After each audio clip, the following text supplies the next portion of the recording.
לאון קמחי גם עזר לנוער לצאת מהבדע, מהעוני הזה, שהתפתח. הנוער הזה שווה את הכל.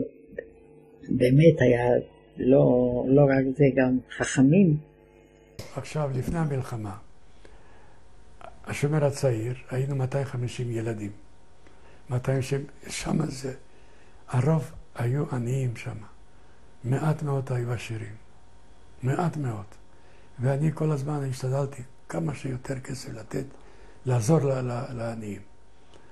והיה לנו כל מיני משחקים, כל מיני אספות, ודיברנו אפילו על הספר קרל מרקס. היו מספרים לנו את כל הדברים האלו. דנים בזה. כן. כן. היינו עושים טיולים, כמעט כל שבוע, כל שבועיים. היה לנו הר מ5 קילומטר, ממונסטיר הר, שקוראים לו פריסטר. זה היה הר גבוה, היינו מטפסים עד למעלה. ושם היו שני, איך אומרים, אגמים של מים. אחד באמצע יותר גדול, ואחד למעלה יותר קטן.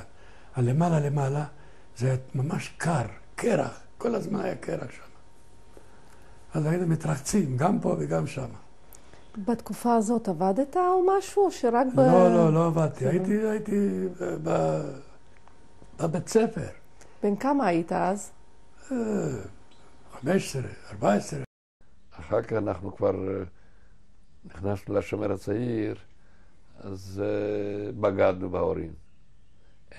אין בית כנסת, אין שום דבר, זה כבר כאילו שלא היה דבר כזה.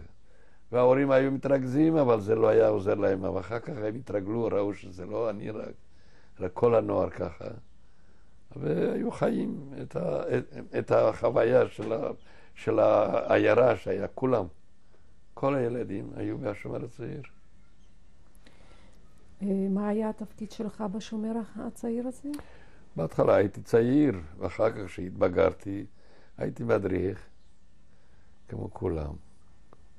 ובשנת 34 עזבתי את העיירה, עברתי לבאוגרד, ושם הייתי בקן, ושם כבר היו לי חברים שעברו לפניי, הם נכנסו במקום לשומר הצעיר לתכלת לבן. אז ההבדל בין תכלת לבן והשומר הצעיר זה כמו פה מפ"ם ומפא"י.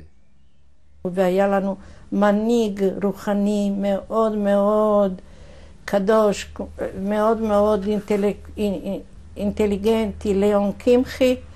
הוא היה עושה לא פעם אספות בקהילה ליהודים, והיה מסביר להם מסביר לנו מה שקורה באירופה, והוא רצה שכמה יותר יהודים יבואו לארץ.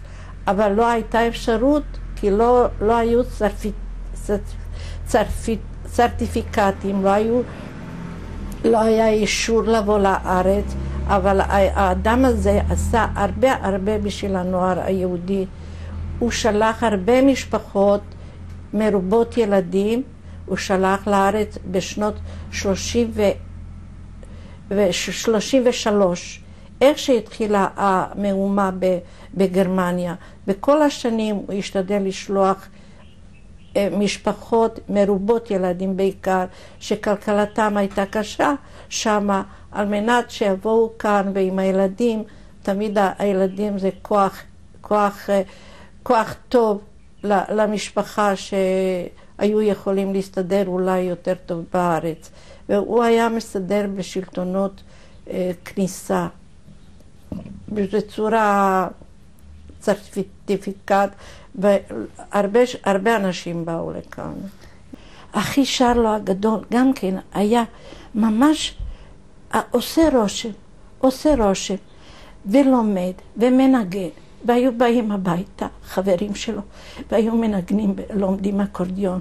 כנוער מתקדם התייחסו למוזיקה, נתנו לה חשיבות, וכל יום ראשון היינו עושים טיולים בסביבה. אני כילדה באמת עוד לא הלכתי הרבה, אני הלכתי רק עם התנועה, אבל האח שלי שרלו כל יום ראשון היה עושה טיולים בתנועה, בסביבה עם החברים.